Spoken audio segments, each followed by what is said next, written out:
Hello everyone, a very warm welcome to you all. Today in this video we'll be looking at error handling. Alright, so what are the various means of handling errors in Solidity? Alright, so you can throw an error by calling the require, revert or assert keyword.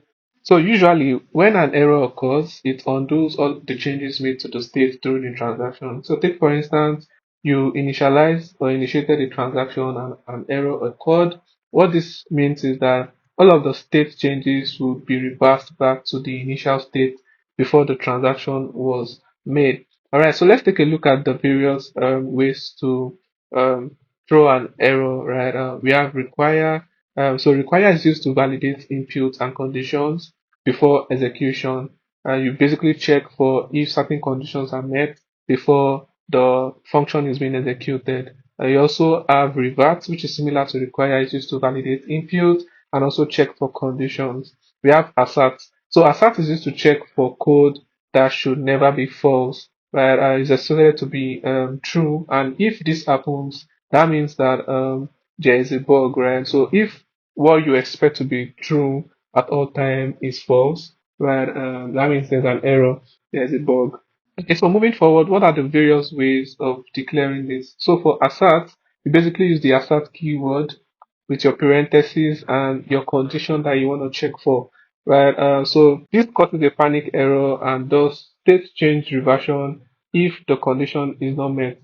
Moving forward, we have require. You basically use the require keyword and the condition that you want to check, right? So also your require statement can take the condition and also an error message. Right? So you basically check for the condition and also if this condition is not met, it throws an error message. We also have revert, and this abort execution and revert state changes. Your revert keyword can also take in the error message basically. So once it reverts, it provides an error message.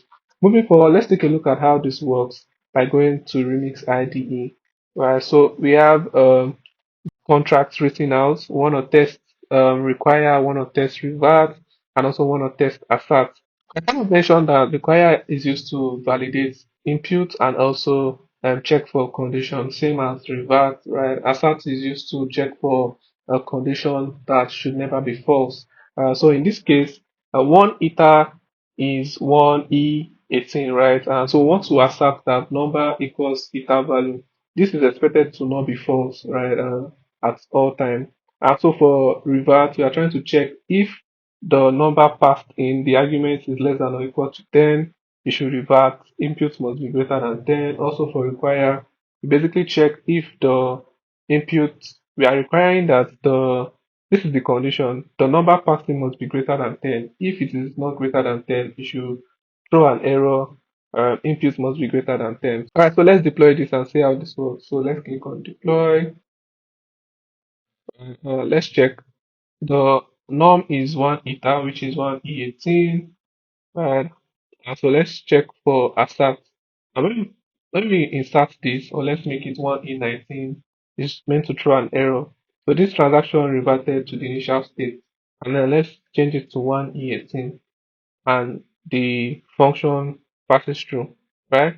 Now let's go to require. For require, we have input must be greater than 10. Let's pass in 1. 1 is of course less than 10. So it says that input must be greater than 10. Let's pass in 11. So the transaction goes through. Let's test our revert function also. It says that input must be greater than 10. Let's pass in 1. It reverts with an error message, input must be greater than 10. And let's pass in 11. So pretty much what we have been able to achieve, been able to see how error works in Solidity, how to handle them using require, revert, and also assert. Well, thank you very much for watching this video. See you in the next video.